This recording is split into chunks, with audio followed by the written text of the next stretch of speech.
What's up, everybody? It's your boy B. Scott with the Philadelphia Eagles. I just want to thank you all for tuning in. Don't forget to subscribe to the show and leave a 5-star rating. Fly, Eagles, fly.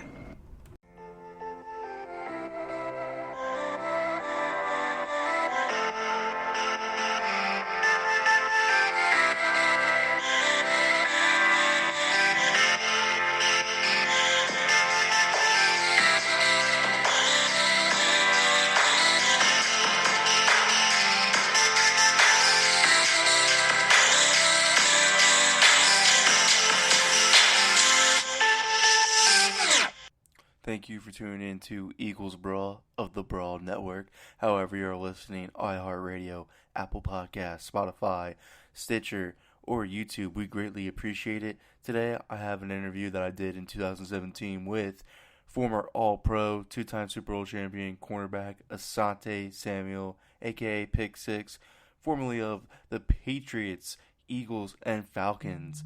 We talked about his career with the Eagles, highlighted some ups and downs with the team and how he felt about Philadelphia in general during his tenure. I hope you guys enjoy today's episode. I am here with former Philadelphia Eagle, Pro Bowler, All-Pro, two-time Super Bowl champion cornerback Asante Samuel. Asante, thank you so much for coming on here and talking to me today. No problem, man. Thank you, man. Thanks for a reason, man. So I'm here with you today, and we're going to get it popping. All right, that's what I like to hear. Let's go. So, you entered free agency in 2008. You were franchise tagged by the Patriots. You didn't want to play on that tag. No NFL player really wants to play on the tag.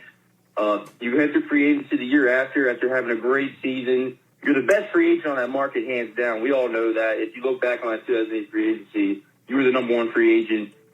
I'm sure you had plenty of interest around the league. So when the Eagles presented themselves as an option, did something go through your mind about this team? Because you look at their cornerback depth chart, before you signed, they had two starting outside corners with Lito Shepherd at the left, Sheldon Brown at the right, and Julio Hansen in the slot. Did that cross your mind at all? Maybe I'm wondering why they're interested. Or did Andy give you any kind of assurances? Or who did you talk to make you feel like this would be a good fit for me moving forward in my career? Well, with all due respect, and I'm not here to, throw anybody under the bus or nothing like that. I just want to make that straight and make that clear. With me, I'm nothing but a truth guy, and I just tell the truth. And when you tell the truth and you keep it real, you can't be penetrated. You understand what I'm saying? So I'm just moving forward from that. So, okay. So first of all, foremost, Eagles was, the most interesting team to come after me and the first team to contact me and be serious about signing me. Now, I will forever thank the Eagles organization, Mr. Lurie, Andy Reid, for signing me to a big contract and changing my life and my family's life forever. I'm forever thankful for that, period. All right? So now, with me picking a team, with Eagles being the team coming at me first, their reputation for winning and almost, winning Super Bowl, they lost to us when I played for the Patriots, but making it to the playoffs numerous of times and stuff like that was definitely a reason for me picking my decision. I definitely want to play for a competitor. But me signing with any team didn't really matter to me because I'm a totally confident guy. And no matter what the media portray and whoever they decide to market, I watch every player and I know that nobody can play to the level that I play on. You understand what I'm saying? So me going anywhere, I knew that I would outshine and outdo anybody. So I never played a mind. I just there'd be some good guys, cool guys to stay with, you know what I'm saying? And I knew eventually one of the guys would have to leave, you know what I mean? So when you got into that cornerback room, as you just said, you knew one of those guys was going to go eventually. So, and I know Lito knew it. I know Lito Shepherd knew the writing was on the wall for his tenure with Philadelphia, but they did keep him your first season there. How did that all pan out in the cornerback room? Was it strictly business, or was there any type of tension? Did you feel anything, or was it just straight football? Yeah, I don't really feel the tension and all that type of stuff if people have it or whatever. Because like I said, it's strictly business for me, and I know this. You signed me all this money to come in and show you what I can do and produce. So I know I'm the man. Period. I'm the man before you sign. I'm the man before you sign me. I'm the man when you sign me. That's just my mindset. So you know what I mean. So I'm ready to get in there and show what I can do. As far as, let me cover the second part of the conversation. As far as the leadership role and all that stuff, Brian Dawkins, when he left and all that stuff, and when he was there, everybody's a leader in their own way. Brian Dawkins and me, we're kind of like the same leader for the most part. He's not a rah-rah guy where he got to talk to the media, act like he's being a leader and all that stuff. Like, that's not leadership. That's talking to me. You know what I'm saying? We go out and show our leadership skills. He does his thing his way. I mean, he goes 100% to the ball every play. He practices hard. He does all the extra stuff. You know what I mean? He talks when the team needs to be talking to and all that stuff. Me, I run my mouth. I talk to the reporters. I talk trash to the coaches. I talk trash to the players. And what that does is that holds everybody accountable. So if I see you slacking out there and I'm calling you out, you don't want to be embarrassed. And with me, I'm talking shit every day. I'm talking trash every day.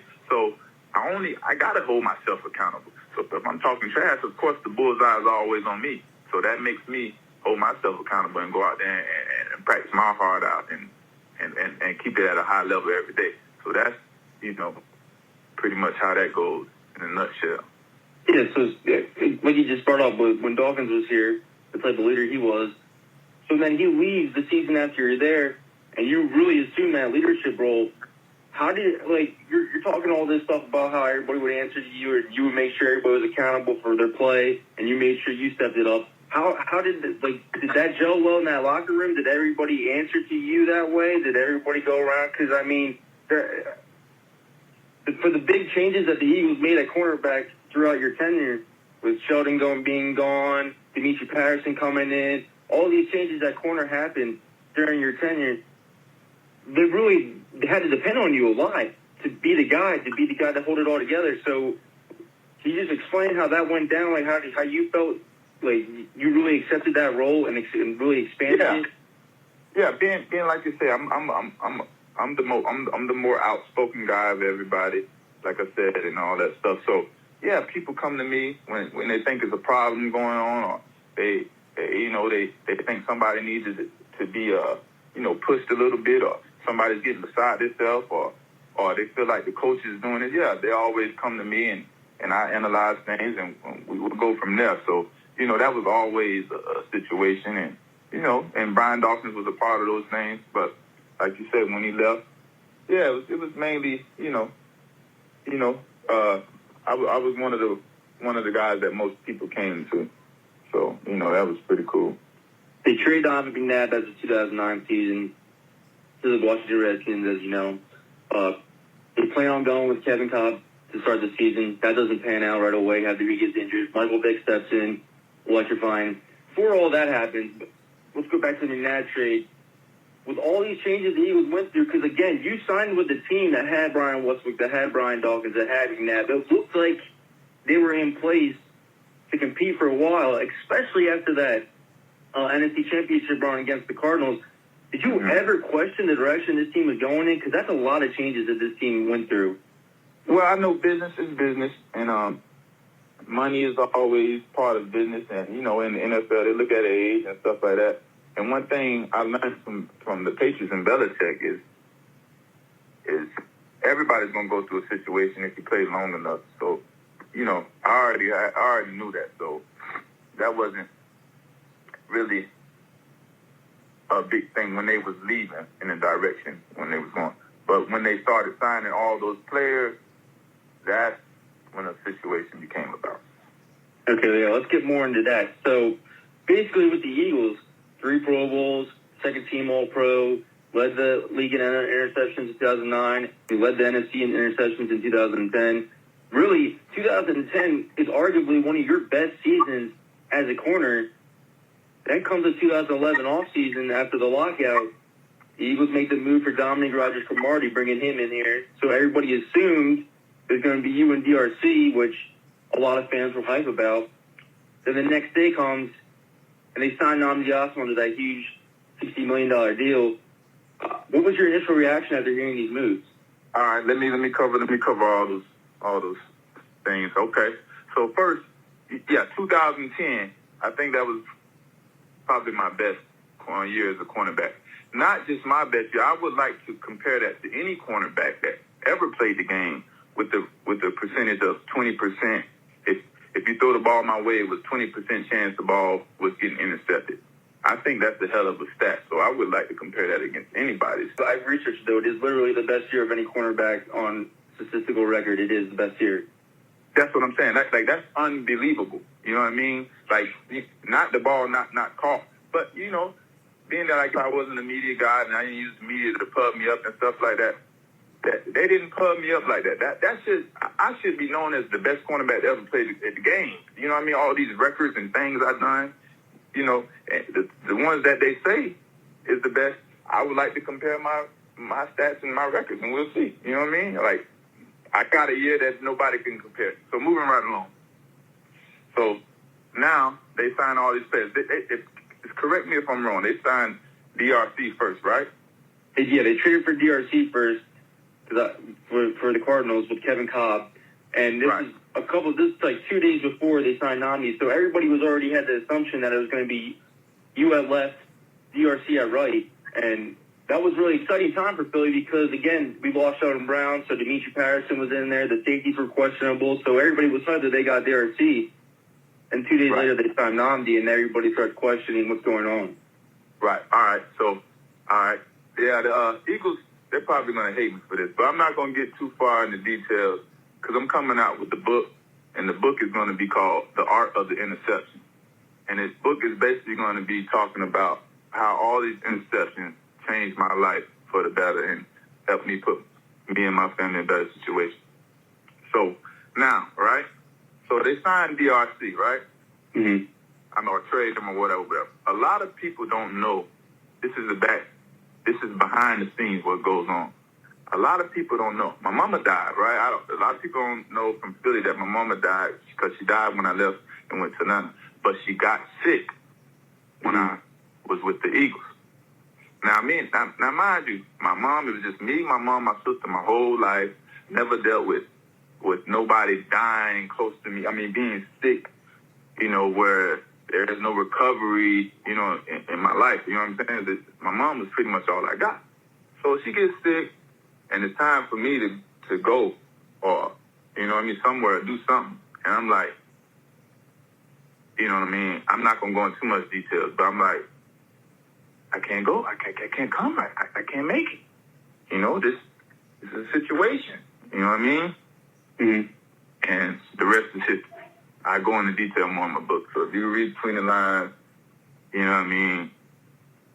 I don't know if it's a power struggle or, you know, I got to get my details correct. You know, people, you know, if they was upset at me not.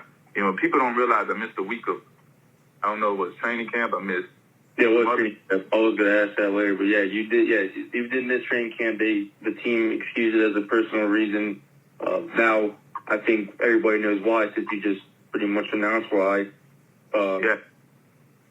And it was a struggle about where I need to be and where I should be while my mama was going through this situation. So I was really I don't want to go into too much detail because I do want to read this book, and I know you don't want to spoil anything for this book. So, but just for the record, you did not miss training camp because of the acquisitions the Eagles made. You missed training camp for an exact personal reason. It was a personal reason. Because, again, I want you to know the Philly media painted the picture that you missed time. They pointed the fingers at these acquisitions for you missing time, and you're saying that's not true at all. There's no way I missed because of your mother's passing. My mother was sick at the time. Yeah, she was diagnosed with ALS, Lou Gehrig's disease. A lot of people don't know what it is, and a lot of people do know, but you can research it later. And yeah, so she later passed on. So yeah, that was like, you know, it was just a mother, period, you know, and a mother that was just all you had, you know, that's all you grew up with. My mother's from Mississippi, and she lives in Florida, so we don't have no family, like literally just me, my mom, and my sister. So that was like, I was really ready to quit. My mom had to tell me to go. I was like, I'm done. Like, I can't leave you, So, so I eventually came, and, I really thought that if me and DRC would have been great. You understand what I'm saying? Like I said, no disrespect. I'm not taking no shots, none of that. But I really thought me and DRC would have been great. You know what I mean? I could have molded him a little bit, you know what I'm saying? Me and him on one side, and, we could have did good things. That's exactly what was presumed to happen, because, again, like I said, they traded for him a couple of days before they signed Nnamdi, so nobody saw it coming with them signing Nnamdi at all. There was no reports about it whatsoever. So everybody was writing their articles about how young DRC is, how he's a Pro Bowl corner, how he's coming into his own, and they looked at you as a mentor figure to him. And really, the comparison for Troy Vincent and Bobby Taylor, who were an earlier tandem in Eagles history, started coming up because, like again, we all know the talent that you were at corner, an elite corner, and you see a young guy like DRC coming into his own. People were really excited for it. I know you had all this stuff going on, but at the same time, like you were aware they brought in DRC, and like you're saying, you did believe that you guys could be great. So when you hear they sign Nnamdi, I know, again, like you said, you believe you're the best competition out there. You're the best one in the room, as any football player should think. It's great to have that type of confidence. But again, I mean, you had to think, like, this is not right. I don't like how this is going out now. Yeah, so when they signed Nnamdi, I automatically knew that it was a situation. Because I understand business. I understand I'm making $10 million a year, and they just paying him $11, $12 million a year. So they can't waste all that money at one position. So I understood that I would have to leave. You understand what I'm saying? I figured that couldn't work out. Now, let's go back to the tweet that I put out. When you sign with the Philly, you got to show that you can play because Vaze Squaze, right? Mm-hmm. Those are the reasons I put those things out there, because like, you sign me, I give you four. Correct me if I'm wrong. I'm not really sure what it is, but 24 picks in 4 years, or whatever it was, 23 picks, yeah, something like that. So, how in the hell you decide that's not good enough? Let's get rid of this guy. What the fuck? Especially after that 2010 season, that's where everybody's scratching their heads at this. That 2010 season, we knew that they needed to bring in more secondary talent because, let's just face it, Dimitri wasn't panning out next to you. The safety needed some help. So it was expected they'd bring in another corner, but after the season that you had in 2010, so I guess everybody really didn't understand what was really going on. So, I mean, do you feel like I would feel disrespected if I was put in those shoes just because of how great you were? You know, like you said, with all the stats coming off the best season of your career, I know you had a lot personally going on, so you probably didn't dwell on it as much as maybe the average person would think you did. But something had to click in your head. So when you come back to training camp and you had those conversations with Howie, Jeffrey, and Andy, was there any trades brought up? Like, were you done? Did you want to start over somewhere else because of this? Yeah, I mean, it was all them. They put it as if we had a lot of corners. So, teams are inquiring about our corners. So, I read between the lines. Of course, you trade, you shopping me. And Detroit Lions, we almost did a deal with the Detroit Lions that first year. But, we didn't go through, so we played it out, you know what I mean? But like I said, man, do I feel disrespected? Yes, I will forever feel disrespected. Not only for me, for you guys. Like, I put my heart, my passion out there, you know what I mean? And, I gave you guys nothing but excitement, energy, fun. And for them to do to me, my family like this, like that, and you guys like that, yeah, that was just a crazy situation. And then to not even have 10% of the replacements even, give you guys back the excitement was just like crazy. Just like, it's just kind of like the Chip Kelly thing. You know what I mean? It's crazy. Mm-hmm. So, I mean, I feel the same way. I think fans. It's kind of like a power struggle. Like they always say, it was like a power struggle. Like I said, think the fans can relate to what you're saying there. Go ahead.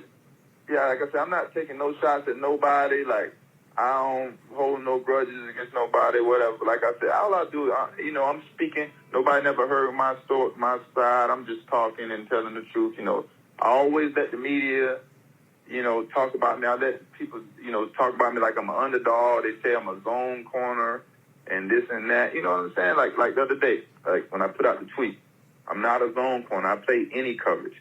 I line up and play and look like I play the same every play, so you don't know what coverage I'm in. When I got to Philadelphia, I asked Sean McDermott to let's put some cover 2 in here, give us some change up so we don't have to play man-to-man and some Tampa 2. They didn't have no Tampa 2. He didn't know what that was. He started working it in eventually. But it was no Tampa 2. It was all man-to-man coverage, period. So for people to say I'm a zone corner, this and that, you guys are crazy. Yeah, so let's go more into that. You had all this say in the coverages, and like you just said, you played well in man, you played well in zone, you played all these types of schemes, whereas Nnamdi comes in, and you could tell he was not really used to playing man coverage, and that's what you're saying the Eagles really mostly did. I don't want to speak for after you left here because things could have changed, but this is where I get my loss at. They basically felt that Nnamdi was an upgrade over you, which obviously was not. They were wrong. So that goes back to my tweet. Like I said, you can have all this hype. The market, NFL can market you, talk about you, this and that. You know what I'm saying? Whatever. But when you come play on the opposite side of me, they're not throwing the ball at me. They don't want to take too many chances at throwing at me. In my production meetings, Chris Collinsworth would tell me, you're the most feared man in football. The quarterbacks were terrified. He will never say that, live on TV, but he'd tell me that, people don't want to market me, whatever. So when you play on the side of me, you got to show up and all that stuff that you got to play. So either you're good or you're not. So it's going to show. And I'm going to go deeper in that. Andy Reid knows, and he knew what was going on. He knows, like I say, I'm energy. I'm a leader. I practice hard. And he would try to get me, no disrespect, to get the other cornerbacks, to practice hard. You know what I mean? Like, motivate him, son. Talk to him. Show him how to do this. Show him how to do that. I'm like, dude, you just paid this dude more money than me. What you talking about? You know what I'm saying? Get out of here. I don't think I know you're not being disrespectful, but it's very known on record that the effort that Nnamdi gave during his Eagles tenure, which again, we're not disrespecting, we're not calling anybody out, but this will not surprise anybody hearing this. Because he looked disconnected from the team throughout his tenure with them. Again, there's reports he was eating out lunch in his car. He just was so disconnected from the team. I mean, it's just a baffling situation. I think that nobody in Philadelphia can answer. When they bring up the Asante Samuel and Nnamdi and the DRC situation, there's always a question mark of what went down, what happened. So, in your personal opinion, it looks like Andy Reid favored you. It sounds like Andy Reid favored you. I don't want you to burn bridges or point fingers or hold grudges, but Howie Roseman did take over as the general manager of this team in 2010. This 2011 offseason has his fingerprints all over it. Do you think Andy agreed with these moves? Man, all my bridges is burned with those guys. Those guys don't want to deal with me. They can say hi and act like it's cool. Andy Reid, Howie, Sean McDermott. Those guys don't want to deal with me, and I know that for a fact. I contacted those guys. You understand what I'm saying? So they don't want to deal with me. Yes, those bridges are burned.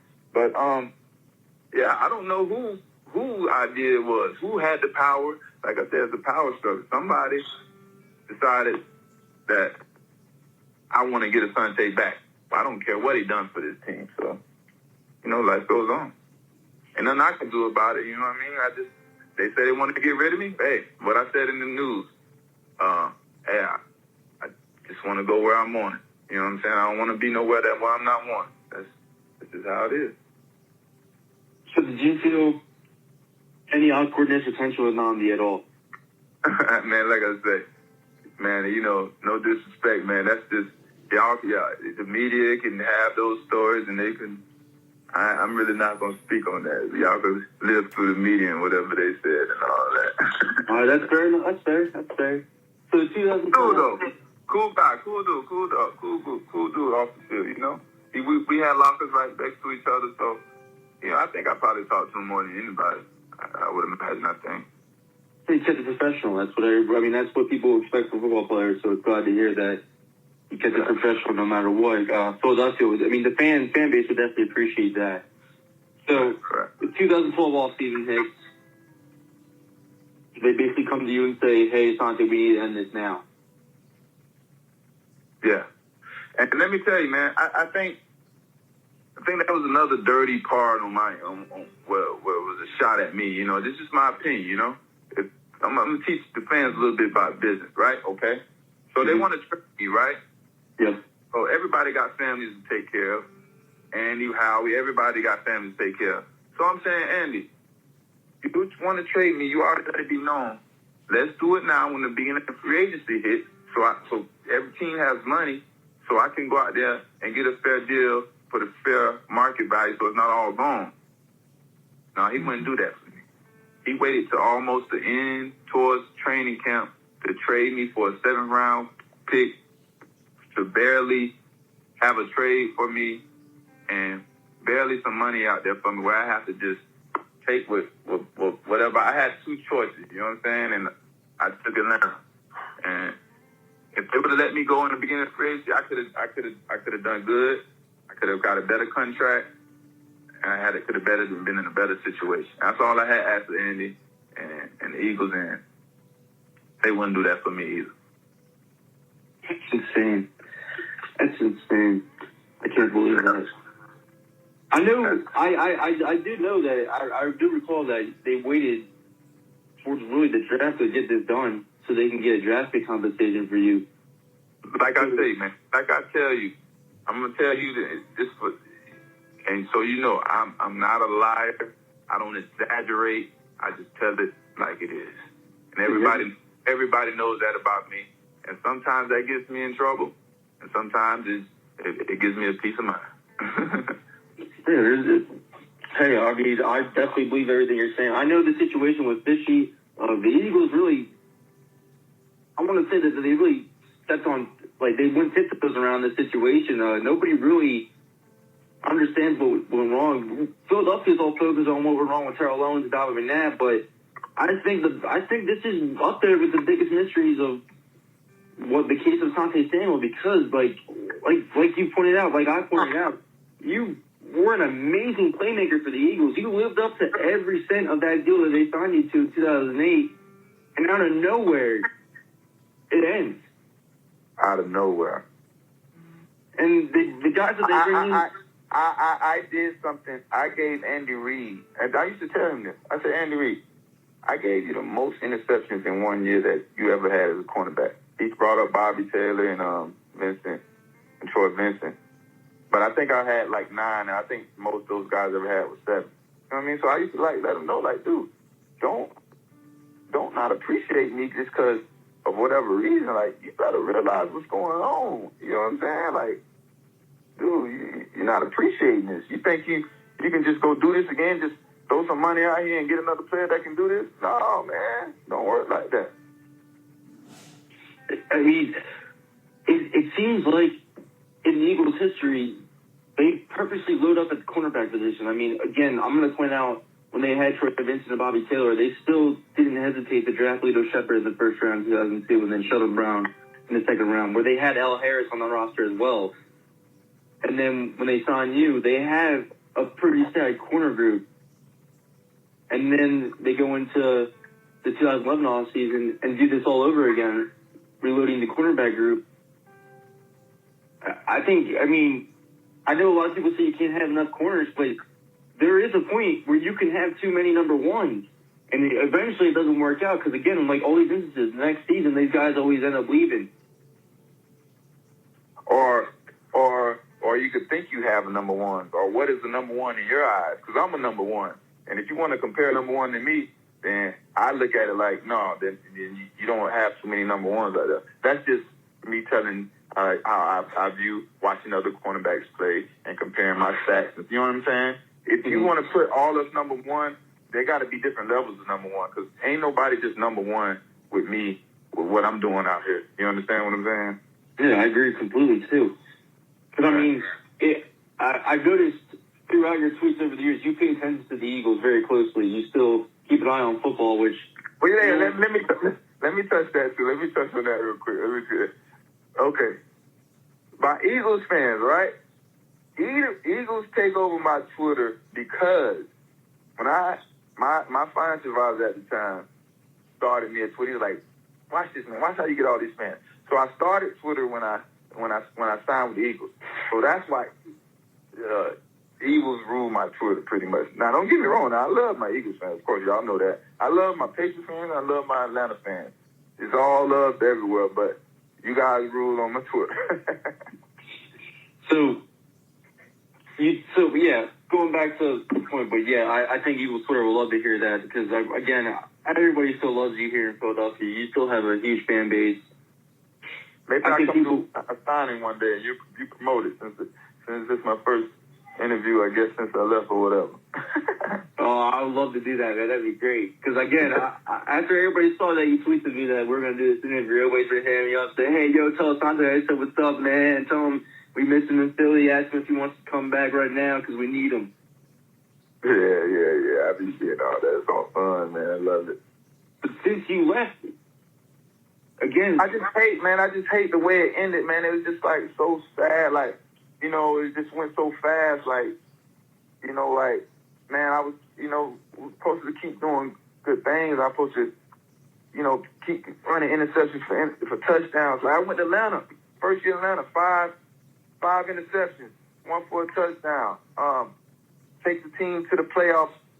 They haven't went past the first round of playoffs in God knows how long. You know what I mean? That's my leadership. That's my energy. That's my play. You understand? Like, people underestimate that stuff. You understand? Like, I mean, they can't underestimate you, though, because, again, when you started in New England, fourth-round draft pick, come out of nowhere, you really replaced Ty Law in New England.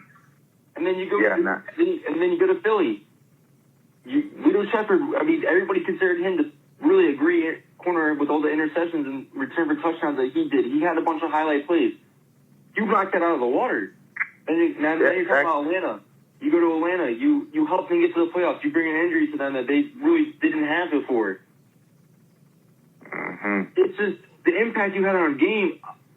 I can't believe how under the radar it's flown.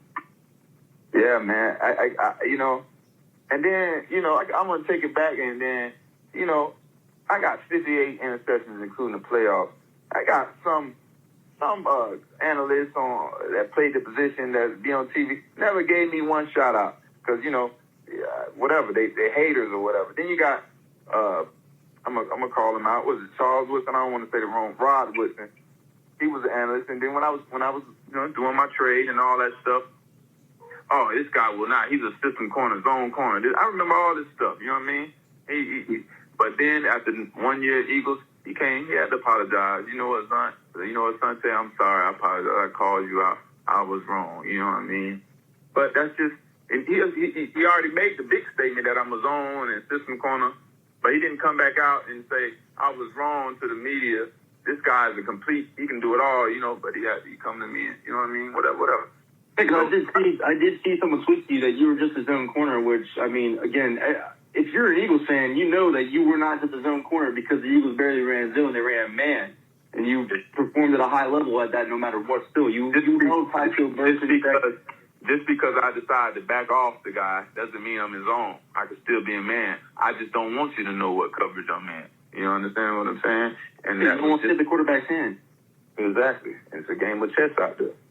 Because, I mean, you look back on your tenure with Philadelphia, you kept Plaxico burst in check like you mentioned. You played very well against Terrell Owens when he was on the Cowboys. You really locked down Santana Moss.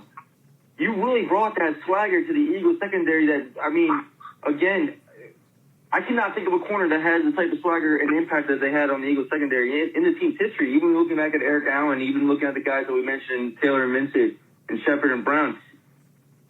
Honestly, I felt like you made Sheldon Brown was incredibly underappreciated also during his Eagles career. Yeah, Sheldon Brown, sorry to cut you off. He's a very solid cornerback. Love playing with him. He does his thing, man. We had some good times together. Yeah, here's my point. When he was with Lito, he flew one of the Raiders. He comes in with you, and like you said, quarterbacks did not want to throw your way because they were worried about the interception. So they throw a Sheldon, and he played lockdown pretty well too. So again, there's many examples of when you came into a team, you made the people around you better. Yeah, and that goes to the marketing. So you guys, they'll say a lockdown, this person lockdown.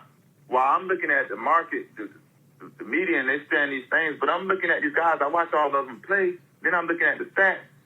I like to, I produce a lot of big plays and interceptions, but I like to look at the percentage of the balls getting caught on me. How many touchdowns you're giving up. You know what I mean? All that stuff matters. You can have 10 interceptions and gave up 20 interceptions.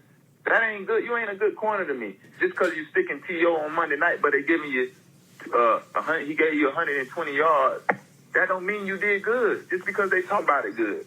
That don't mean you did good. No, you didn't do good. I don't care what nobody says. You understand what I'm saying? So, I definitely understand. Your job as a corner is to keep guys out of the end zone. The interceptions are great plays because, I mean, again, you're really giving your team opportunities to win with those interceptions. But as long as you're keeping a guy out of the end zone, that's the main goal as a cornerback. And I think people really underrate that aspect because, again, I saw some of the tweets. People were like, well, you weren't a good tackler, which I think is the biggest myth of your career. Yeah, for sure. You weren't a good tackler. For sure. Let me tell you the thing about the tackling so people can understand that. All right, this is my tackling. This is the way I tackle. This is how I stay and play ball. When it's a one-on-one tackle, you could be 300 pounds. I don't care who you are coming straight at me. It's no problem. All I got to do is hit you low or whatever, take my shot, and do my thing.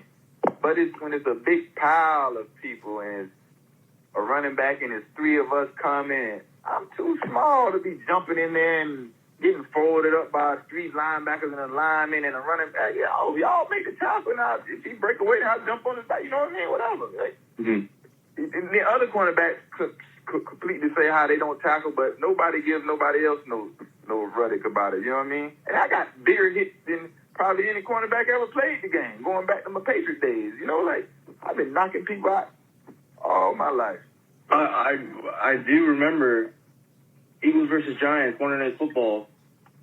I believe it was the receiver 82. Yeah. It wasn't Manningham. Yeah. I remember you knocked him out with your shoulder pads. You hit sticked him very well. And that's what the play stuck out to me a lot because you, like you just said, you did do that with the Patriots as well. You had those hit stick tackles. So I think that's the biggest myth of your career is when people talk about you, they bring up your tackling. Well, again, like you said, corners don't really tackle running backs. It's very rare. They have that highlight play. Like, again, people believe Sheldon Brown was a great tackler because they brought up the highlight of him knocking out Reggie Bush. Right. Brought up the highlight of him knocking out Steven Jackson. But again, there were times where he did whiff. Right. Exactly. Every cornerback whiffs.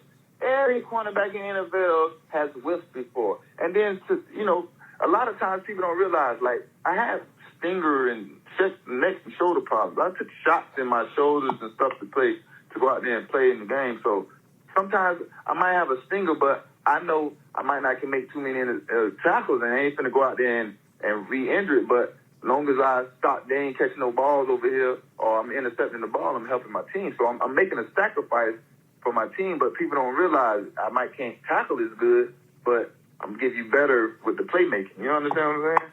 Oh, I understand for sure. So now that you have been in retirement for a couple of years, I know that you've been able to look back on your NFL career and whatnot. I know you probably can describe this in your book, so I don't want you to go into much detail with this, but when you look back on your Eagles career, would you say you made the best choice signing with this team compared to what else was out there for you? Did you feel like maybe this might not have been the right move with how it ended, or no regrets? Yeah, no regrets. I think definitely was the best decision.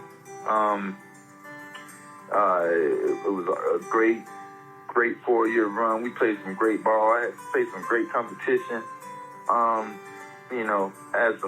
Met some loyal, crazy, fantastic fans. You know what I'm saying? Yeah, man. I wouldn't trade that for the world, man. Those experiences and those plays and me intercepting the ball and just looking in the stands of all those people, man. I know people be looking at my Twitter and just want to cry sometimes. I be wanting to cry sometimes looking at the tweet. We miss you, come back. Like, I feel you guys. Like, I really feel it. Like, I feel the love. I know it was a unfortunate situation what happened, and I feel you guys, man. Hey, I got a son coming up. Maybe I saw that.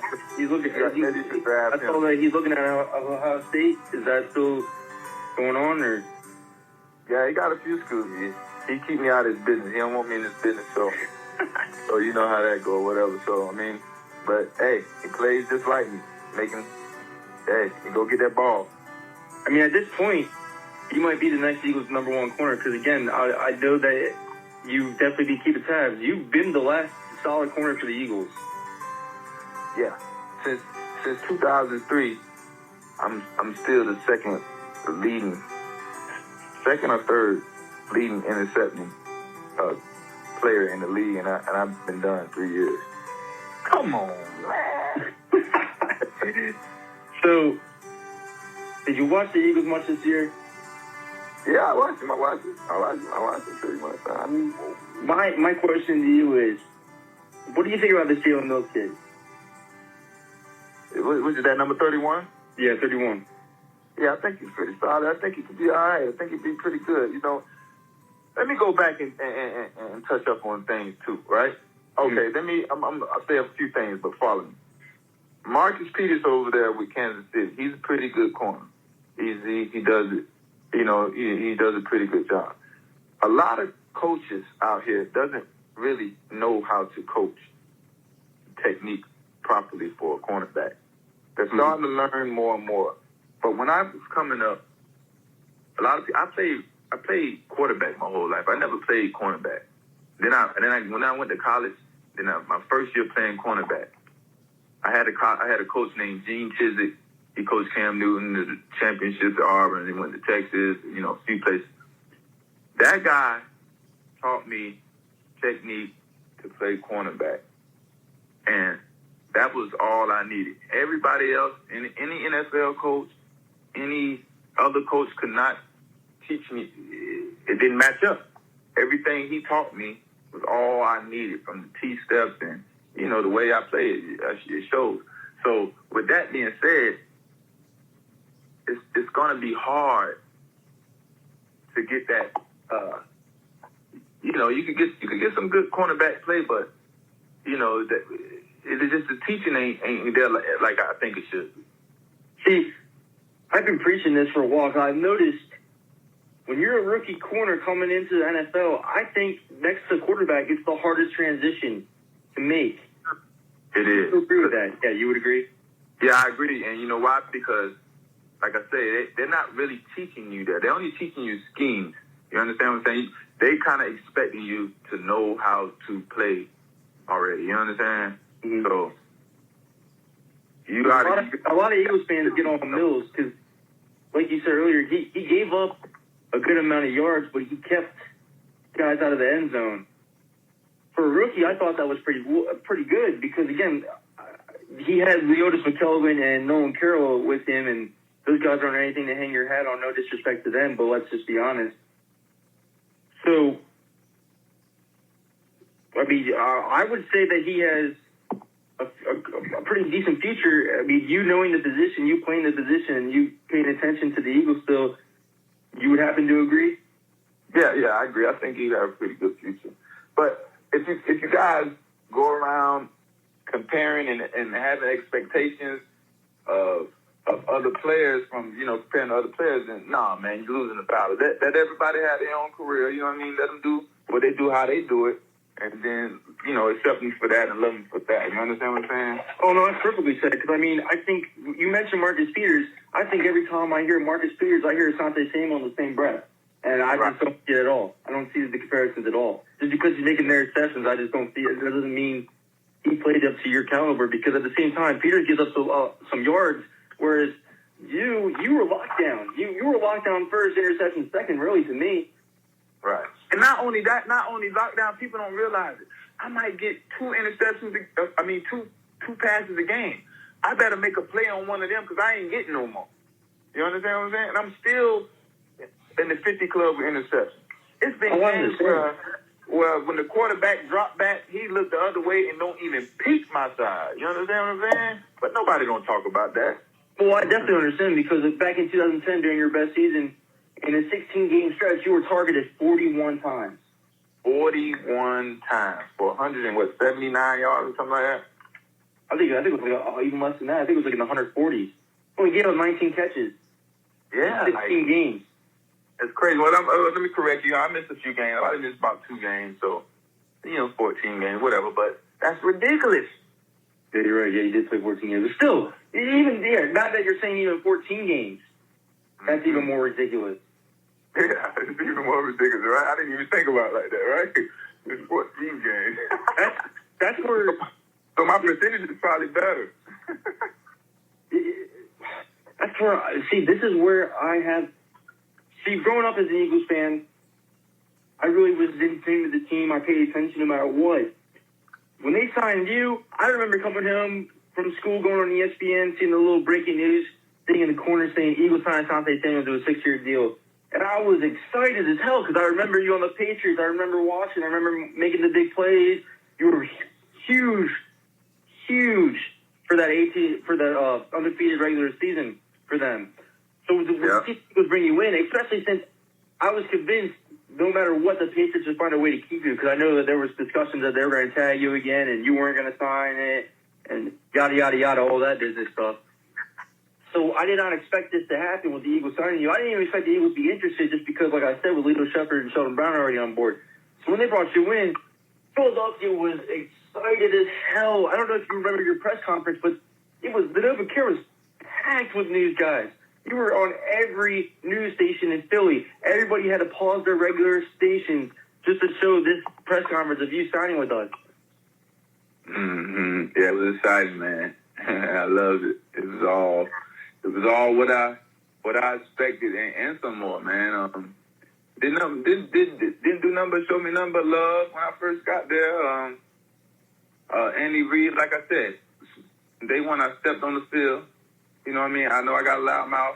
I know I'm a strong-willed person, so I just, asked Andy, like, you don't mind, right? This is what I do. If I'm being too loud or I'm attacking somebody too hard, if you think, just let me know and I'll calm down. So it let me do my thing, and man, it was awesome, man. Everybody loved it. They just loved it. It made practice more fun. Everybody was, even the reporters was ready to come to practice to come hear me. Oh, absolutely. You had a whole group of reporters around you no matter what. Every time you had a media session, one-on-one, all the media came to you because they knew you would say something that would make them be able to But not that. It's the media when you step on the field. They're out there for the first 30 minutes or whatever. So they get to see me in action on the field and practice and talking and telling Donovan and Andy Reid that you can't throw a pass over here. I don't care how much y'all done tried to work on figuring out a way to catch a ball on me today. It ain't gonna work, all that stuff. And then, I had the situations with Dominique, the reporter. I was going off him for a while, but that's my buddy now. He's a Hall of Fame voter. Dominique, make sure I get a vote. Yeah, he better give you that, but you better be in the Hall of Fame, I swear to God, man. But yeah, that's what I think. The reason why I'm so grateful that you're doing this interview is because I know you probably explained it better in your book, and I understand you wanting the book to speak for itself. I completely understand that. I just think that how things ended in Philadelphia, how they moved on, it just doesn't make sense. I mean, even to you, it doesn't make sense. So getting your perspective on it, getting your side is what really makes this interview going to be worthwhile. Everybody's going to want to hear this because, again, you kept it professional, as any football player should. I went back to last night just to make sure I covered my bases. Let me tell you this. I kept it professional in front of the camera, but I kept it gangster behind the camera. So that when I burn bridges and stuff like that, they don't want to deal with me because I'm not on the camera guy unless you make me go there. I'm coming to your face, to your office. What's going on? What's really happening? You know what I'm saying? That's the person I am. So, and I did that to Andy Reid. I said, Andy Reid, till you figure this out, I'm coming to your office every day. And you know what I mean? Like, this is crazy how you handle it. Yeah, I mean, I agree with you. Again, you really had no comment to the media on this, so nobody really knew what to tell fans and everything. We had to rely on Andy. You know how Andy was hush-hush in the media, too. He said no comment when all this went down with the trade to the Falcons and all this stuff. He just said we'd kind of move on. But with the level that you were playing at, you don't move on from players like this. But the Eagles somehow find a way to do this. Because, again, Brian Dawkins, when he left for Denver, he was still playing at a high level. Yeah. Even with McNabb, I mean, you could see the writing was kind of coming on the wall for him, but still, that was their franchise quarterback for so many years. So, I mean, is it fair to question this organization's loyalty to their star players? Hey, I definitely can say the way they treat me. I can't speak for anybody else, but the way they treat me, the loyalty to me wasn't none. It was, we don't give you're just another person to us. We don't give a fuck. So that's definitely the treatment I got. Well, I mean, we all saw it. You pretty much spoke to it very well. Again, I'm speaking with former Patriots, Eagles, and Falcons cornerback Asante Samuel, two-time Super Bowl champion. Cannot leave that out. That needs to be said. And two-time interception NFL leader. That should go right behind it. First team All-Pro, second team All-Pro. Yeah, and then talk about that stuff. See how I talk about the marketing and all that, and how the marketing just. It's a year where I got 10 interceptions. I think it was a regular season and another 2 in the play. I didn't even go to the Pro Bowl that year. They didn't even vote me in. Like, what kind of crazy shit is that? Motherfuckers get 2 and 3 interceptions, but because they talk in the media and pub themselves up, people go for that and vote for them. I don't care. They can have that. I never would be that guy. I think what hurt your Pro Bowl cases the most, though, is, like you said earlier, people labeled you as system players. Unfortunately, media members labeled you as a system guy all the way dating back to New England. So I think that, because as fans, we rely on analyst perception. I don't know if you see on Twitter, but if you had that blue check, fans are automatically listening to you no matter what you say. They value your opinion just based on that. And like you said, even Darren Woodson had to apologize to you behind the scenes, but of course he did not do it out loud because he has his reputation. Rod, not Darren. Rod, excuse me. So, I mean, I think, I honestly felt like, as a fan, that the perception that you gave off because of the media, that's just why I feel like you're undervalued. And especially how the Eagles treated you up until the end. I really do believe you're undervalued. I think we're all learning that hard lesson now with the drought that we've had at cornerback. Yeah, that devalues you, period. Whenever a person want to trade you or trade you for a 7th-round pick or cut you, release you, that devalues your market value, period. So when people they know what they're doing. When they hold you, like I said, and trade me for a 7th-round pick instead of just releasing me while free agency is going on, people know what they're doing. You know what I'm saying? So that's my fault. My agent and I should have put something in my contract where they had to release me for a certain date or something. So, that's my fault. Well, they could have handled it better, though. They definitely could have handled it better. I mean, I think from a business perspective, I think everybody should realize with the Eagles, when they invested in Nnamdi and they invested in DRC, teams around the league knew that your tenure with the Eagles was coming to an end. So why would they want to give up huge value for you when they know that they can get you at some point in time? And then here comes the Falcons, who have the desperate need a corner, who need a guy like you to, like you said, make him put the playoffs. So they took advantage of the Eagles situation, and I mean, that's how it ended up happening. Because we all know, all the intelligent fans know that you were worth way more than a 7th-round pick. The circumstances were the Eagles had to move on from you. Every team knew that. Mm-hmm. I mean, I think they was looking at like age and the market and the way they just, the way they was throwing my name out there, like I'm a meat on a, at a damn auction, Asante Samuel is up for trade. Anybody want him? Hey, because those trade rumors started swirling the year before. The year before, really, when you were missing camp for the personal reasons that you mentioned earlier in the show. Yeah, that stuff don't, listen, man, media don't just come up with stuff out of nowhere. Somebody tells them and leaks that shit. So it's true, like, some of that stuff, most of that stuff be leaked out to help the marketing, you know what I mean? So. Oh, yeah, I mean, I'm sure the Eagles were hoping to trade you after they signed Nnamdi. I guess that nothing came to value to them. So I know you mentioned the short lines, but I'm guessing nothing really came to what they seemed as a respectable offer, because you have to at least maintain to the fan base that you're going to get value for. I mean, I don't know. I never really appreciated how players have been treated in the NFL, especially a player of your caliber who did nothing but make plays for the Eagles. Right. Exactly. But again, Asante, I'm going to wrap this up real quick because we've been talking for a while, but I got to let you know, though, I really appreciate this. You were easily my favorite cornerback all the time. Every time I used to watch games on Sundays, it was always you making a play. You were Eli Manning's favorite wide receiver, in my opinion. No doubt. Thank you for coming on the show. I greatly appreciate it, my man.